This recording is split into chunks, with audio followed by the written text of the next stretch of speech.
Good morning. Uwian na. At medyo makulimlim. Dami kong dalang gamit. Lobat na kasi to.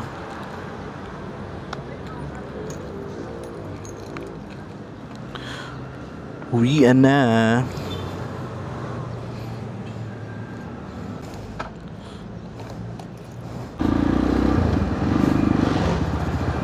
Biyahe na tayo. It's Friday morning. Grabe. Sobrang daming ginawa kagabi.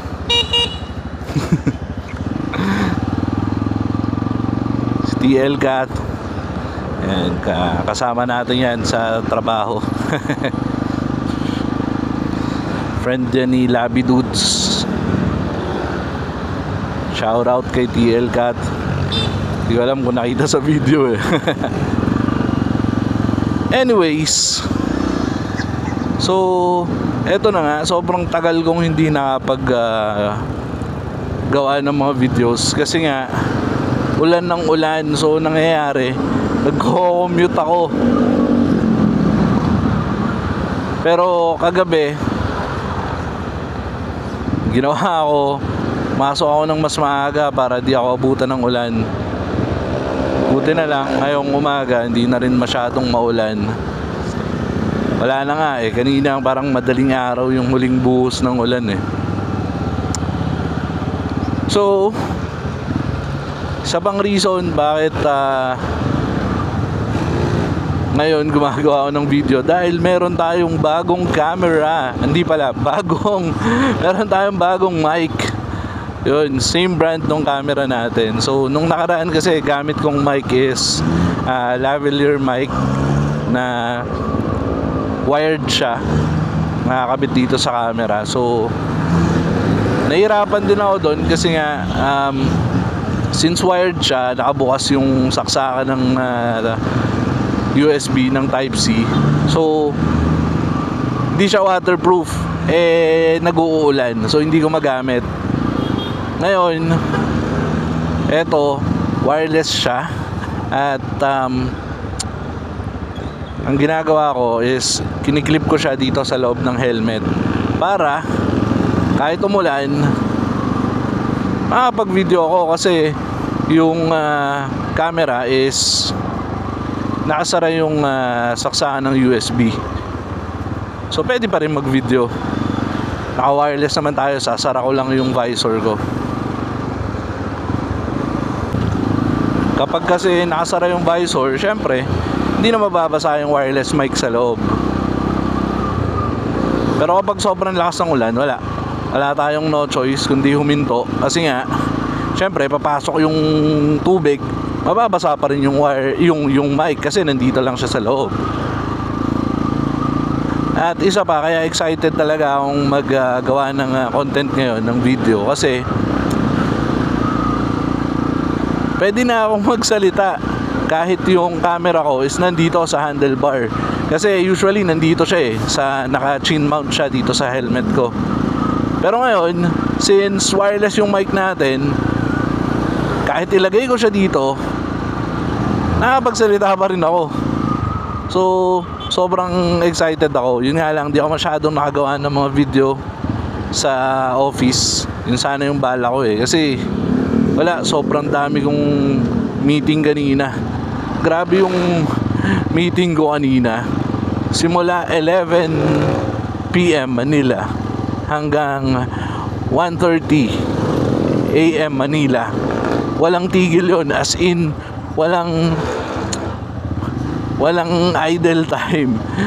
Parang ang meetings ko noon is 11 to 12.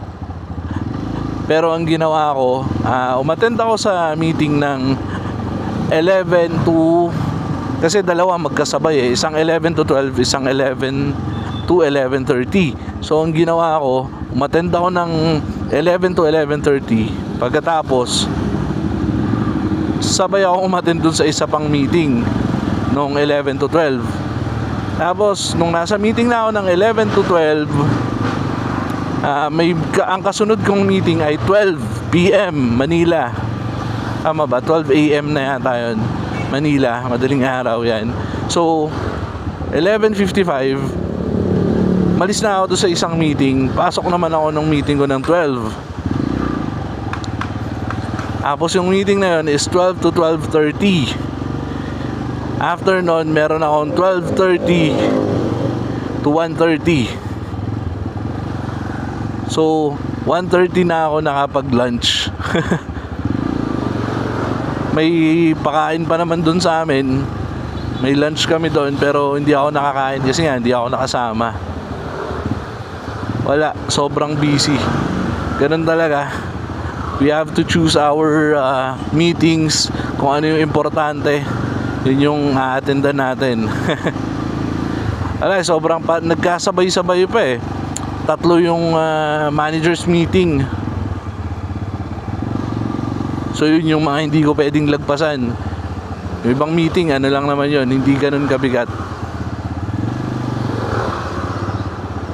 So ayun, that's my day. Yun na nga yung araw ko. Mabalik tayo ngayon dito sa mic. No, kaya kung bakit ako excited mag-video, excited gumawa ng content kasi ang ganda ng audio. Actually natry ko na siya kagabi nung papasok ako, pero hindi ko na isasama yung video kagabi kasi medyo yun. Medyo di ako makapag-video ng maayos kasi umuulan kagabi. So mas nag-focus ako sa daan kasi mahirap na. Madulas pa ako. Masemplang ganun. Kaya dito na lang ako nag-focus. Pangit naman kasi tignan nun, di ba? Nag-video ako tapos nasemplang ako. Mukha akong tanga nun. Pero malay nyo, doon ako mag-viral. No, wag naman ganun. Ayoko naman mag-viral dahil sumemplang ako. Okay na sa akin yung konting views. Basta safe tayo. Anyways, kung hindi pa kayo nakasubscribe, subscribe na kayo. Sa mga lumang subscribers natin, pasensya na kayo, nagbago ako ng content. Bigla tayo naging motovlog. Yung mga subscribers natin o yung mga kasabot natin na talagang nanonood kapag nag-upload ako about sa tattoo, medyo nabawasan talaga. Pero okay lang. Sabi ko nga, right now I'm doing this for fun. Okay na ako. Feeling ko naman naturo ko na lahat ng gusto kong ituro sa tattoo. Plus ang dami ng lumabas ng mga content creators na gumagawa ng mga tattoo contents na talagang magagaling at ang daming naituturo. So ako, retire na ako dyan. Dito tayo ngayon sa motovlogging. Di ko pa alam kung anong klaseng motovlogger ang gusto kong mangyari sa akin. Pero for now, I'm doing this to practice, no? Na nagda-drive, nagsasalita kasi medyo naging medyo challenge ko yan. Medyo hirap ako dyan. Kapag nagta-traffic na, wala na, humihinto na ako sa pagsasalita. Minsan kasi nahihiya ako. Minsan di ko alam, nafo-focus ako sa daan. Yun. At di ko alam kung magiging parang travel motovlogger ako o kung ano pa man. Di ko rin kayang, gusto ko sana mag-review ng mga motor, kaso hindi naman ako ganun ka knowledgeable pagdating sa mga motor. Baka magmukha lang tayong tanga. At travel naman, sa sobrang hectic ng schedule ko, sa sobrang busy ko, dami kong ginagawa sa trabaho, di ko alam kung kaya ko yung travel vlog. Pero tingnan natin. Nisip ko din kasi parang gusto ko magpalit ng motor tapos mag-travel vlog kasi itong motor ko hindi siya ganun ka parang medyo nakakatakot siya pagdating sa kalsada kasi nga pang off-road siya, medyo madulas yung gulong. So kung magta-travel vlog ako, parang dapat puro sa bundok eh. Gusto kong gumawa ng video dahil dito sa mic na to, na-excite ako. Hindi ko pa nga pala nasasabi, no. Yung mic na gamit ko ngayon is DJI mic mini. Yan. Sobrang ganda niya. Dapat kasi ang bibiling ko is yung DJI mic na DJI mic 2. Yun sana yung trip kong bilhin eh, kasi medyo ganda ng mga features niya, tapos malaki, madaling hawakan, ang laki pa naman ng kamay ko. Tapos may ano siya, may internal storage, so pwede ka mag-save ng audio.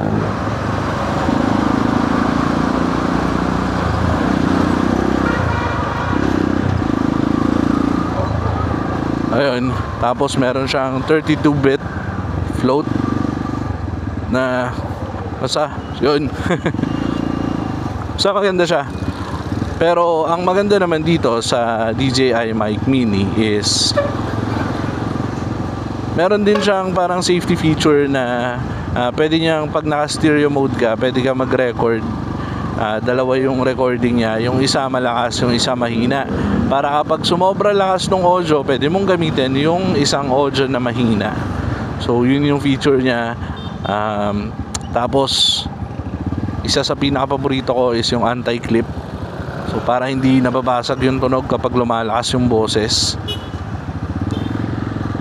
Yun yung mga maganda sa kanya. Tsaka since motovlogging yung ginagawa ko, sobrang ano to, pasok dito sa ginagawa ko, kasi nga kiniklip ko lang siya sa loob ng helmet, 'di ba? Eh maliit lang yung mic mini, so hindi siya masyadong nagte-take ng space dito sa loob ng helmet. Yon. So actually meron pa akong isa pang mic na ginagamit.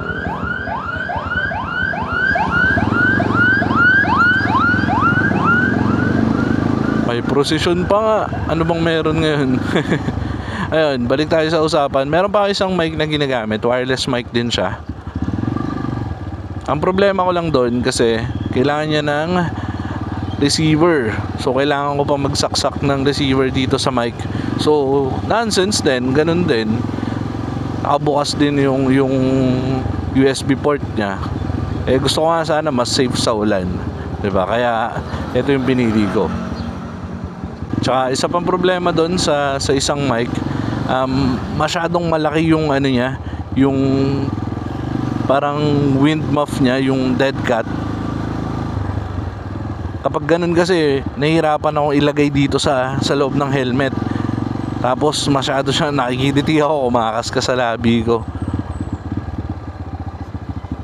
Tapos ima-magnet mo pa siya, syempre. Eh mahirap. Saan ko yung mamagnet yun? Delikado kapag dito lang sa strap. Mangyayari doon, ididikit ko yung magnet. Eh sayang naman.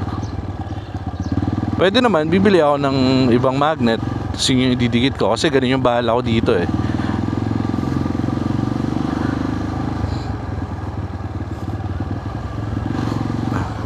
Pero sobrang pasok na pasok sa akin to, kasi since DJI yung brand ng mic, DJI din yung camera, sobrang compatible nila sa isa't isa. Hindi ko na kailangan ng receiver. Tapos ano pa, yung anti-clip nga. So yun, ang ganda, sarap gamitin na ito. Excited na akong gumawa pa ng iba-iba pang video.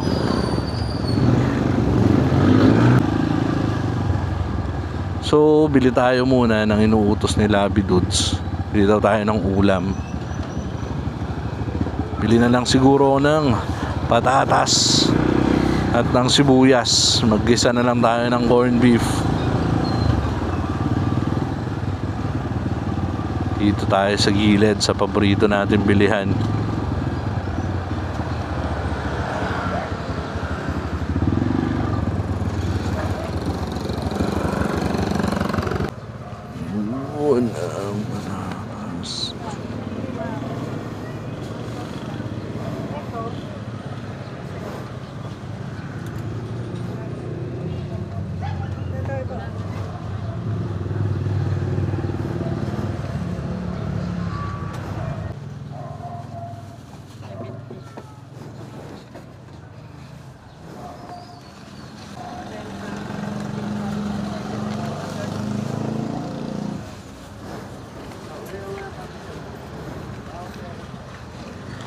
Salamat po.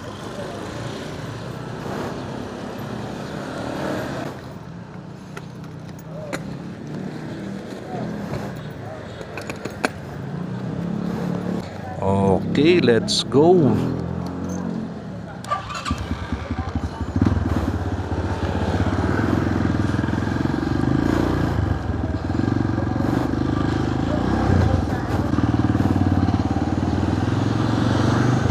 Meron pa naman kami itong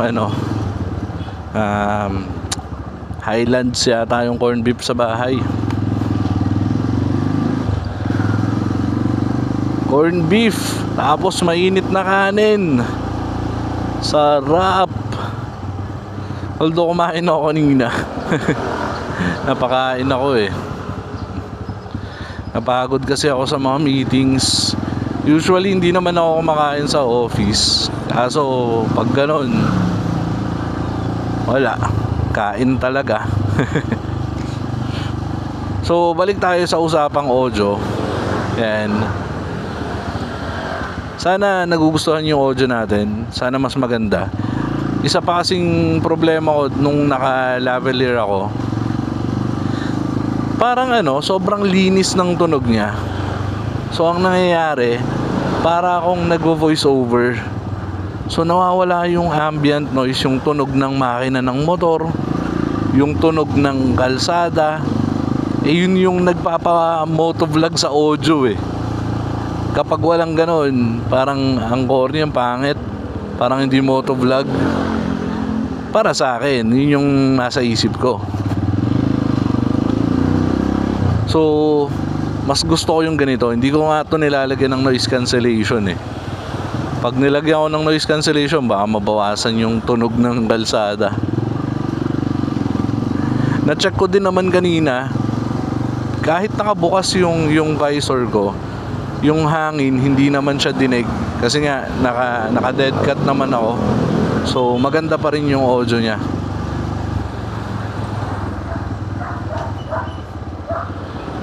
Gusto ko to masubukan sa mga malayong biyahe kasi medyo sabi ng DJI,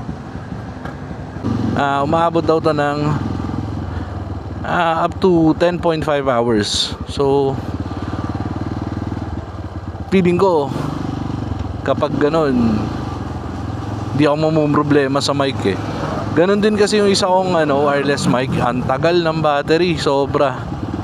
Parang ilang beses ko pa lang yung na-charge mula nung binili ko.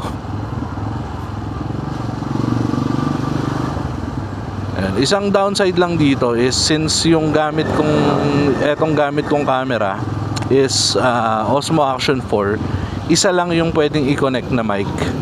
Sa Osmo Action 5 kasi pwede dalawa eh. Pero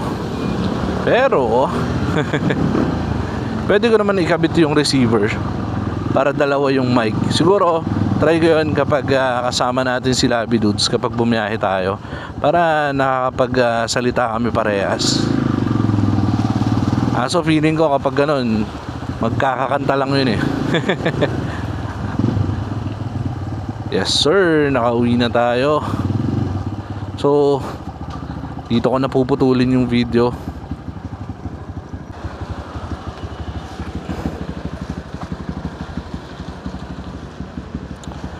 Napakahirap talaga tumawid dito. Ito yung challenge ko araw-araw eh. Tuwing papasok na ako ng bahay.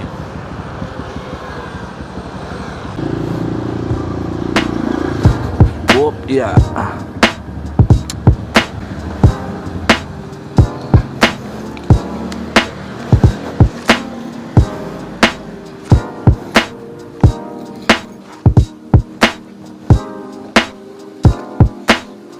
Cellphone, Yossi,